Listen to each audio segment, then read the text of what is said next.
오늘 말씀의 제목 한번 따라 합시다. 죄인을 부르러 왔노라. 제가 청년들 사역할 때 여름 되면 청년들 데리고 지방의 시골에 농촌에 봉사를 갔거든요. 그런 한 3, 4일 제방 수로 청소도 하고 또 농사일도 도와드리고 안마도 하고 안 믿는 분들 찾아가서 어떻게 하든지 마음을 열려고 애를 씁니다. 마지막 날 되면 잘 사귄 분들을 교회 마당으로 전부 다 모시고 와서 삼계탕 잘 끓여서 저녁 대접하고요. 밤에는 예배당까지 잘 안 들어오시니까 마당에 무대를 지어놓고 공연을 합니다. 재밌게 멋지게 공연을 하고 마지막 순서로 설교 같지 않은 듯한 말씀을 전하고 그들을 구원으로 영접으로 이제 초청을 하죠. 그러면 이분들이요, 3, 4일 또 사귀었죠, 교제했죠. 많게는 몇 년을 가니까 마음이 많이 열렸어요. 그런데 꼭 하시는 말씀이 뭐냐면, 아이고, 내가 평생 절에 다니다가 사람이 염치가 있어야지. 이제 와서 내가 어떻게 교를 믿겠나, 이런 얘기를 하셔요. 그 마음이 뭐냐면은 이제 예수도 믿고 구원도 받고 천국도 가고 싶은데 나한테 무슨 그럴 자격이 있겠나 하는 것을 지금 돌려서 표현하시는 거죠. 순박하고 정직한 시골 어르신들의 마음을 잘 느낄 수 있었던 때였습니다. 어떤 목사님은 세상의 모든 사람을 분류하길 예수님 십자가의 양편의 강도와 같다. 한 부류의 사람들은 내가 죄인됨을 알고 또 주님의 긍휼을 구하는 죄인들, 다른 부류는 여전히 내가 무슨 죄가 있냐, 나의 죄됨을 깨닫지도 못하고 주님을 끝까지 거절하는 죄인들. 오늘 본문은 지난주 중풍병자의 치유 사건에 이어서 나옵니다. 마태마가 누가복음 3복음서가 다 동일해요. 메시지가 있죠. 지난주 중풍병자와 내 친구 가운데 예수님께서 네 죄사함을 받았느니라 선언하시고 일어나 내 상을 가지고 가라 하시면서 예수님이 이 땅에 오신 하나님으로 죄사함의 권세가 있는 분인 것을 우리가 배웠죠. 그런데 그 죄사함의 권세가 어디까지? 그 당시에 가장 지탄받고 인간 같지 않았던 세리들까지 용서하시고, 용서할 뿐만 아니라 그를 제자 삼으시고 함께 식사의 자리, 교제의 자리, 식구의 자리까지 초청하시는 것이 우리 주님의 사랑이고 사유함의 은총이다 하는 것이죠. 이것이 이 복음의 정말로 핵심이라 하는 겁니다. 다시 말해서 이 세상에 용서받지 못할 죄인은 한 사람도 없다 하는 것. 그것이 오늘 말씀의 중심입니다. 여러분, 세리는요, 그 당시에는 죄인은 곧 세리, 세리는 곧 죄인과 동의어였어요. 오늘 15절에도 보게 되면 세리와 죄인들, 16절에 죄인 및 세리들 두 번이나 그렇게 계속 표현을 하고 있죠. 세리는 창녀와 함께 그 시대 죄인의 대명사였는데, 창녀는 몸을 팔아서 돈을 버는 사람이라면 세리는 영혼을 팔아서 돈을 버는 사람들이었다. 당시의 세리는 정한 세보다 더 받았습니다. 그래야 정말로 어려운 민족들, 매국노처럼 피를 빨아먹으면서 그들의 배를 불렸던 사람들이죠. 그래서 유대 사회에서는 세리와 창녀와 사마리아 사람에게는 거짓말을 해도 죄가 안 된다라고 통용되었습니다. 세리는 회당에도 못 들어갔고 법정에서 증언할 수 없었어요. 세리의 헌금은 회당에서 받아주지 않습니다. 더러운 돈으로 간주하고, 세리의 가정에는 딸을 주지도 말고 딸을 데려오지도 말아야 한다. 유대 사회에서는 거의 사람 취급받지 못하던 사람들이 이 세리였다는 거죠. 그런데 주님께서 그 세리인 레위를 찾아가시고 그를 부르시는 굉장히 극적이고 혁명적인 사건이 오늘 본문의 사건입니다. 마태가 맞냐 레위가 맞냐 두 가지 해석인데, 첫 번째는 원래부터 이름이 두 개였다. 레위는 히브리식 이름이고 마태는 헬라식 이름이다. 그럴 수도 있고요. 또 하나는 원래는 레위였는데 예수님을 만나고 난 이후에 시몬에게 베드로라는 이름을 주신 것처럼 레위에게 마태라는 이름을 주님께서 지어주신 것이 아니겠느냐. 마태라는 이름은 하나님의 선물이라 하는 뜻입니다. 정말 어느 날 정말로 주님이 선물처럼 그 레위를 찾아가신 사건이죠. 자, 우리 14절 말씀 함께 같이 읽어봅시다. 또 지나가시다가 알페의 아들 레위가 세관에 앉아있는 것을 보시고 그에게 이르시되 나를 따르나 하시니 일어나 따르니라. 아멘. 여기서 이제 레위가 세관에 앉아있는 것을 보시고 할 때 보시고란 단어는 그냥 힐끗 쳐다본다라는 의미가 아니고요. 관심을 가지고 주의 깊게 응시하며 관찰하는 것을 의미하는 단어가 사용됩니다. 윌리엄 바클레이는 주석하길 가버나움의 예수님께서는 이 가버나움이 이 세관에 있는 큰 이케 이 상업의 도시였기 때문에 이 세관 앞을 여러 번 지나다니셨을 것인데, 보통 유대인들은 세리하면은 그냥 처음부터 배척하는 대상이지만 예수님은 그 레위를 아주 유심히 눈여겨 보고 계셨던 것인데, 여러분, 언제 여러분은 주님을 처음 만나셨습니까? 그리고 주님이 나를 언제부터 알고 계셨을까? 항상 주님이 나를 먼저 아시는 거죠. 항상. 그리고 주님이 우리를 먼저 찾아오시는 것 아닙니까? 차마 우리가 내가 지금 이런 상황에서 어떻게 주님을 만나 하는 그러한 우리의 심정과 처지와 연약감까지 다 알고 계시는 것이 우리 주님이시다. 그리고 주님은요, 우리를 그렇게 응시하시다가 때가 되면 레위를 부르시듯이 나를 따라오너라 라고 콜링하시는 것이죠. 세리의 자리는 영적으로는 지탄받는 자리지만 또 따지고 보면 그 당시에는 굉장히 출세한 세무공무원입니다. 식민지처럼 사회가 어지러울수록 안정적인 수입을 얻는 자리, 나름대로 세상에서 힘과 권리가 주어지는 자리는 민중과 특별히 젊은이들 안에서는 굉장히 부러움을 사는 자리죠.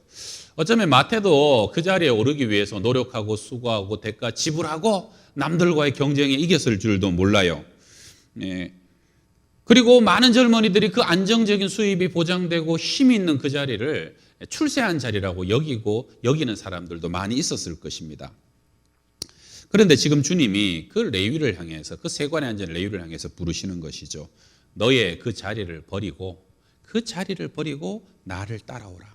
자리를 버리고 예수를 따르라 하는 것이죠.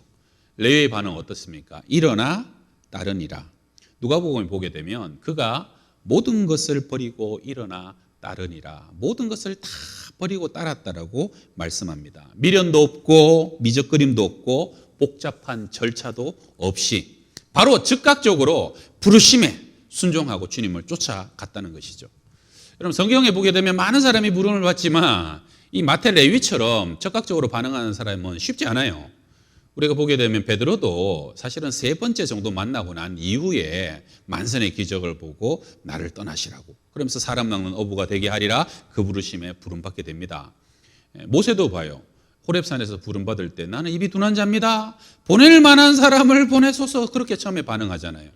기도원도 용사였지만 양털 뭉치를 갖고 주님께 2번이나 확정을 얻은 다음에 따라 나서는 그런 시간이 걸렸던 사람입니다. 누가복음 9장에 보게 되면 요즘 새벽에 계속 누가복음 하고 있는데요. 누가복음 9장에 보게 되면 주님이 여러 젊은이들을 부르시는데 많은 사람들이 나름대로 핑계와 이유를 대가지고 미적됩니다. 그래서 주님께서 답답해서 뭐라고 그러십니까? 손에 쟁기를 잡고 뒤를 돌아보는 자는 하나님의 나라에 합당하지 아니하니라 하면서 탄식하시며 말씀하시죠. 제가 다른 교회에서 이렇게 사역을 할 때 50대 중반쯤 된 여자분 한 분이 새 가족으로 교회를 오셨어요. 그래서 이제 접견을 하다 보니까 이분이 교족부에 10년 전에 우리 교회로 이미 등록이 돼 있는 집사예요. 그래갖고 어떻게 10년 만에 교회로 오셨습니까? 하니까 사연이 있더라고요. 이분이 새댁일 때는 아이를 업고 새벽 기도 갈 만큼 열정이 많은 분이었고 또 나름대로 기도의 영적 체험도 많은 분이더라고요. 그런데 어느 날 떡집을 인수해서 장사를 시작했는데, 제가 이 얘기 4년 전에 한번 드린 얘기인데, 장사를 시작했는데 장사가 너무 잘 되는 거예요. 너무 잘 돼요. 특별히 주말에 너무 바쁜 거예요. 그래가지고 이분이 하나님께 기도를 했대요. 하나님, 돈 벌 때 벌어야 되니까 딱 10년만 돈 벌고 그리고 교회 다시 갈게요. 그리고 장사를 하는데 막 활로가 열리면서, 근데 이게 떡이라는 게요, 누가 단골이냐면 활로가 열리니까 무당들 굿당에서 그렇게 떡을 많이 주문해요. 그래가지고 몇십만 원, 몇백만 원씩 이렇게 주말마다 떡을 만들어서 막 굿당 가고 무당집 가고 무당들이 단골이 돼버렸어요. 그렇게 10년을 돈을 신나게 벌다가 어느 날 그 집이 그냥 주인이 팔아버리면서 떡집을 자기도 원치 않았는데 그만두게 됐다는 거예요. 그리고 할 수 없이 남편이랑 알아보다가 저 39번 국도변에 기사식당이 있어갖고 그 식당을 인수해갖고 장사를 하는데, 근데 워낙 한적하고 기사들만 오는 데라 새벽부터 밤늦게까지 그냥 거기서 먹고 자고 하면서 꼼짝을 못하고 지내는데, 몇 달이 지나서 거기서 밤에 잠을 자는데 하나님이 꿈에 나타나셨어요. 너 왜 10년 지나면 온다더니 10년 지났는데 안 오느냐 그러는 거예요. 깜짝 놀랍니다. 정신이 확 들더라는 거예요. 온몸이 부들부들 떨려요. 나는 잊어버리고 있었는데 하나님은 나의 말을 기억하고 계셨구나. 아무것도 할 수가 없어서 바로 교회를 찾아온 것이 바로 그날이었고, 그리고 그날 부탁을 하는 거예요. 목사님, 가게 내놨습니다. 가게 팔리도록. 내가 가게만 팔리면 새벽 기도부터 바로 시작하겠습니다.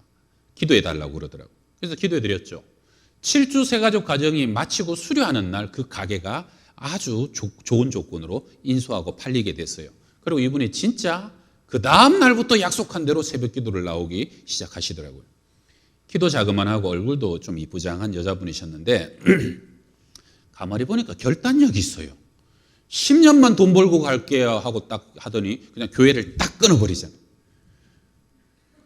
그리고 10년 만에 또 교회를 또 주님 오시니까 찾아왔어요. 가게만 팔리면 새벽 기도부터 바로 가겠습니다. 진짜 그 다음날 월요일부터 새벽 기도를 나오기 시작하는 거예요. 여러분 10년이라는 세월은 길잖아요.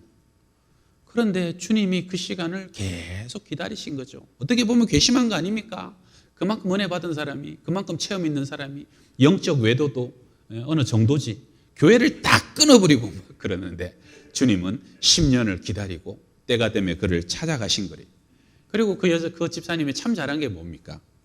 부르신 주님께 지체하지 않고 응답하고 결단하고 바로 순종하면서 교회로 새벽 예배로 나오기 시작했다는 겁니다. 전 세계에 38개 이상의 언어로 번역되고 1500만 부 이상 팔린 베스트셀러 스티븐 코비의 성공하는 사람들의 7가지 습관이라 하는 책이 있어요. 그 책의 7가지를 이게 뭐 이렇게 조사를 해갖고 확률적으로 성공하는 사람은 다 이런 습관이 있더라 하는 것을 거꾸로 한번 얘기를 해보면 실패하는 사람의 7가지 습관. 첫 번째, 남 탓을 잘한다. 두 번째, 목표가 없다. 그 다음에 사람을 소중히 여기지 않는다. 자기 말만 한다. 팀 사역에 시너지를 내지 못한다. 몸과 마음과 영혼을 소모시키기 위해서 계속 다 지쳐간다는. 마지막에는 말만 하고 실행력이 없다.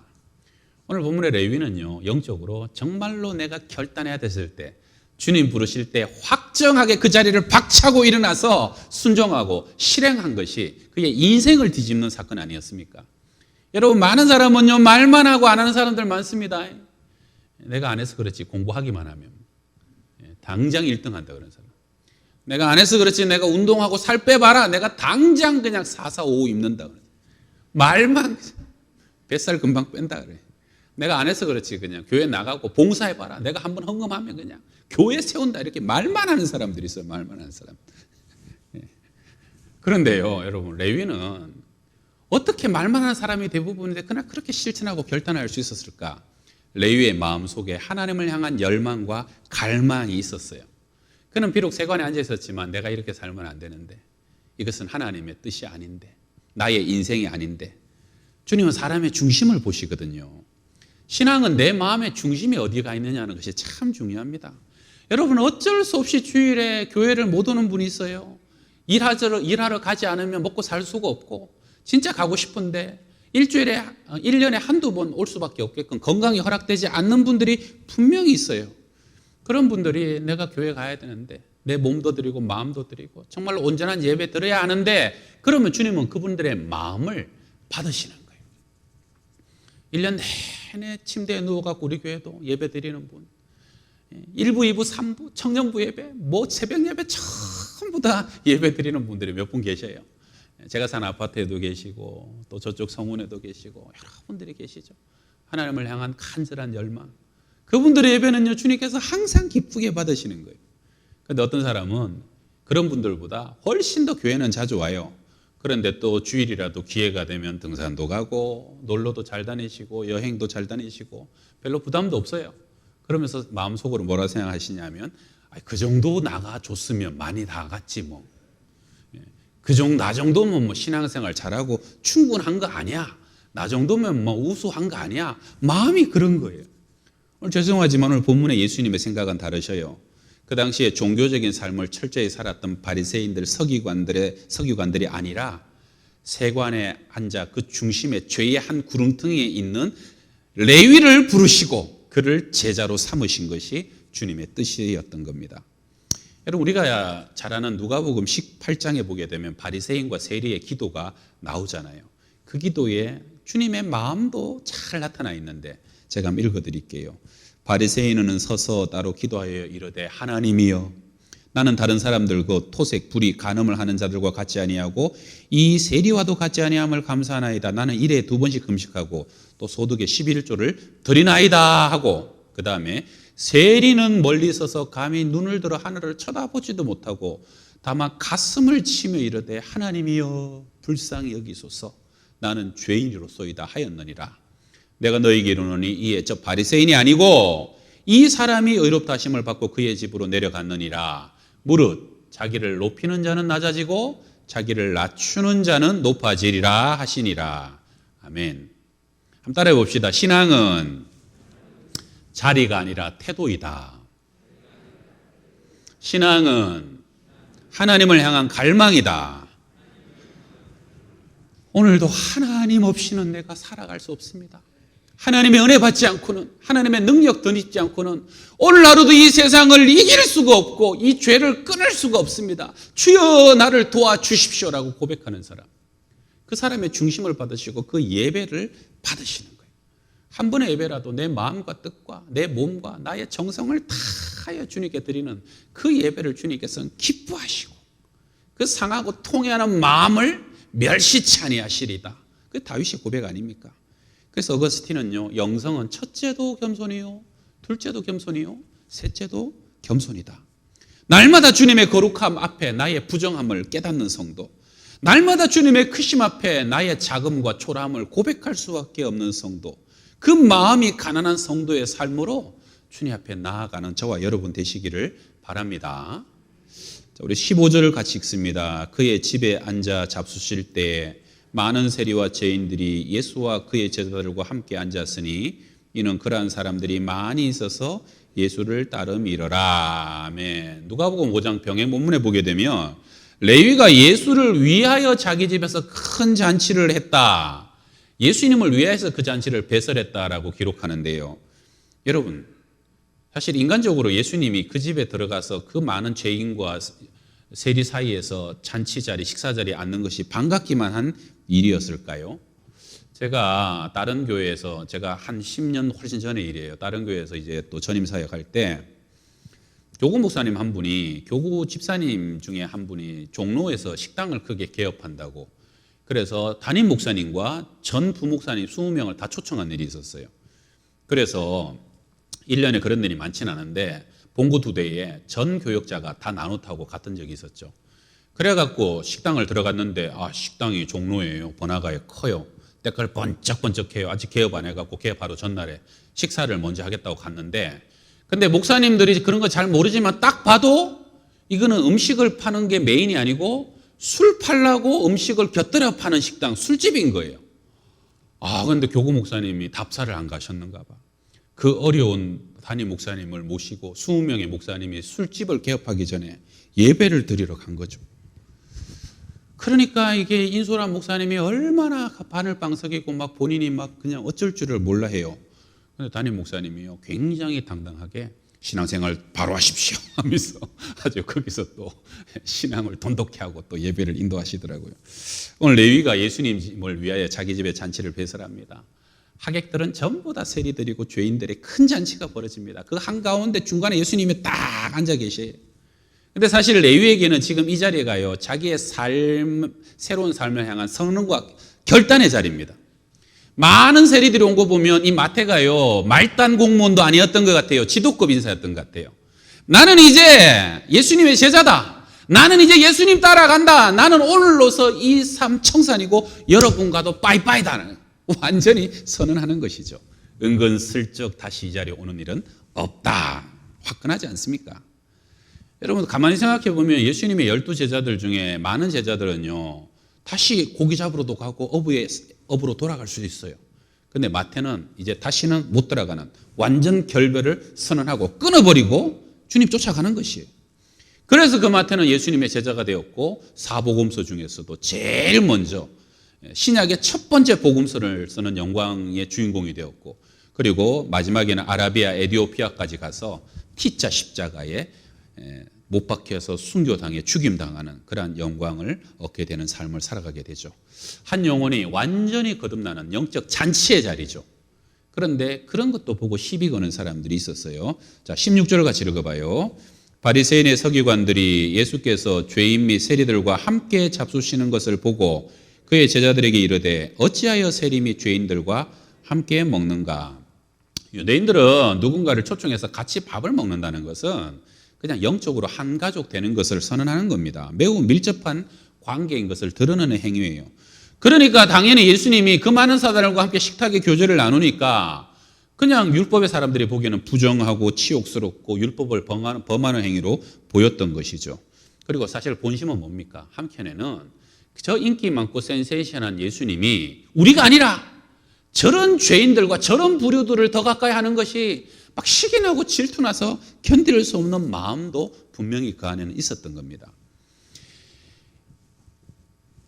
서기관들은 바리새인들의 선생님이거든요. 차마 예수님께는 따지지 못하고 제자들에게 항의하는 거예요. 그래서 오늘 주님이 그들에게 대답을 하시는데 그것이 이제 오늘 본문의 주제자 요절이기도 한데 우리 17절 같이 읽읍시다. 예수께서 들으시고 그들에게 이르시되 건강한 자에게는 의사가 쓸데없고 병든 자에게라야 쓸데있느니라. 나는 의인을 부르러 온 것이 아니요 죄인을 부르러 왔노라 하시니라. 아멘. 여러분 AA 모임이라고 아실지 모르는데 알코올릭 어나너머스라고 익명의 알코올 중독자들의 모임입니다. 보건소나 도시에 몇 개씩 있는 모임이에요. 알코올 중독자들은 사실은 스스로는 술을 못 끊어요.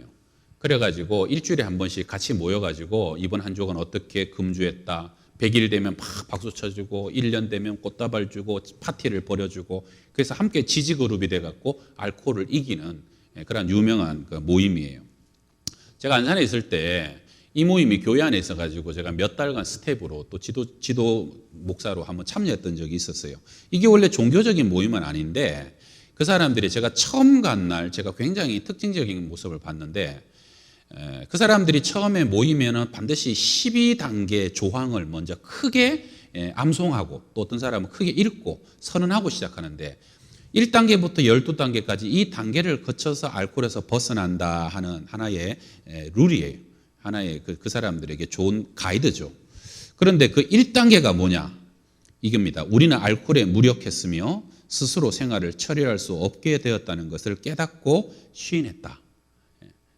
이게 뭐냐면요. 나는 알코올 중독자다. 나는 내 힘으로 여기서 절대 벗어날 수 없다. 그것을 시인하고 인정하는 것에서부터 이 중독의 치유로는 시작된다는 겁니다. 여러분, 이것이 이 12단계는요. 알코올뿐만 아니라 마약, 도박, 게임, 성중독 다 공통으로 해당되는 아주 12조항입니다. 모든 것으로부터 그 죄로부터 사슬로부터 벗어나는 첫 번째 단계는 뭐라는 겁니까? 내가 중독자고 내가 병들었고 내가 스스로 여기서 벗어날 수 없고 나의 연약함과 한계를 인정하고 시인하는 데서부터 치료는 시작된다는 것이죠. 여러분 의사도 동일하게 얘기하잖아요. 자신의 스스로 병든 것을 인정하지 않은 사람을 고칠 수 있는 방법은 없는 겁니다. 오늘 예수님도 스스로 건강하다고 생각하는 사람에게는 의사가 쓸데없고 내가 병든 것을 인정하는 이들에게 의사가 쓸데있느니라. 마찬가지로 여러분 복음이 복음되는 것의 첫 번째 출발점은 뭡니까? 내가 의인이 아니라 내가 죄인 된 것을 스스로 인정하고 시인하는 데서부터 복음의 능력은 나타나기 시작하는 겁니다. 하나님은 어거스틴은 말하기를 하나님은 교만한 의인보다 겸손한 죄인을 사랑하신다. 마귀는 끝까지 역사합니다. 내가 무슨 죄를 지었냐고. 나 정도면 괜찮지.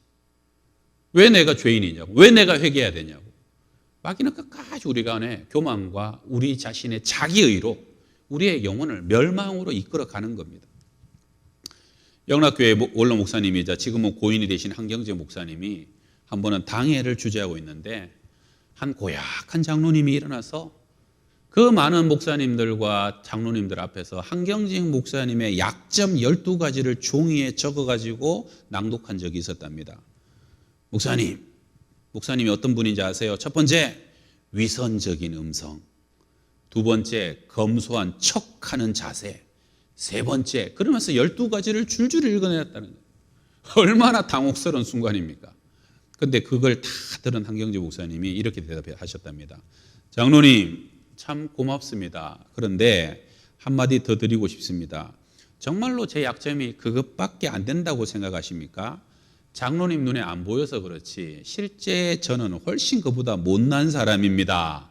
그러면서 당신이 13번째부터 20번째까지 약점을 더 이렇게 본인이 지어갖고 발표를 하셨다는 거예요. 여러분 얼마나 대단합니까?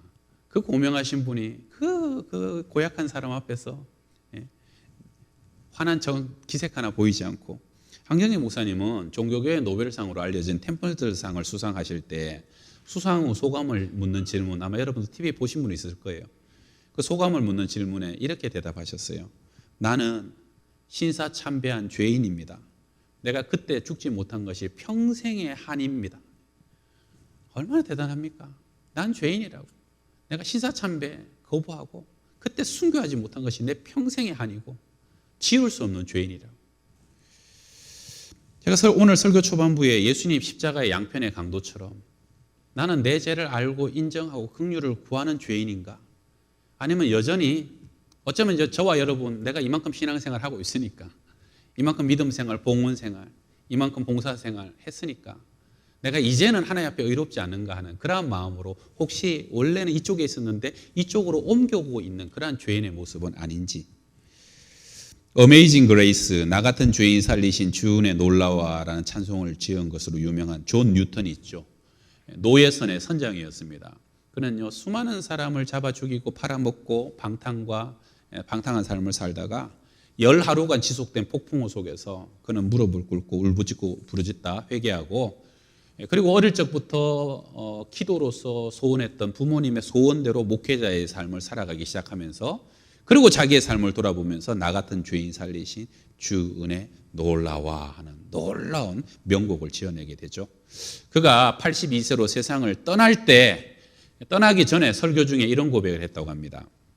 이 다음에 내가 천국에 가면 3가지 사실에 놀라게 될 것인데, 첫 번째는 천국에 갔더니 당연히 있을 거라고 생각했던 사람이 없는 것에 놀라게 될 것이고, 두 번째는 그곳에 있을 수 없는 사람이 천국에 와 있는 것을 보고 놀라게 될 것이고, 세 번째는 나 같은 죄인이 천국에 와 있는 것을 보고 놀라게 될 것이다. 이 존 뉴턴의 설교의 핵심은 뭡니까? 천국에는 어떤 사람만 들어가게 된다는 거예요. 내가 죄인됨을 깨닫고 회개하고 겸손한 심령을 가진 사람은 분명히 천국에서 발견되게 될 것인데, 세상에서 괜찮아 보이고 저 정도면, 그런데 그 마음의 중심에 내 의로 내 교만으로 가득한 사람은 천국에서도 보지 못하고 깜짝 놀라는 그러한 비극적인 삶을 살아가게 될 것이다 하는 것입니다. 여러분, 오늘도 하나님 앞에 겸손함으로 우리는 주님의 은혜 없이는 살아갈 수 없습니다. 고백하는 상한 심령으로 예배하는 저와 여러분들 다 되시기를 축원합니다. 기도하겠습니다.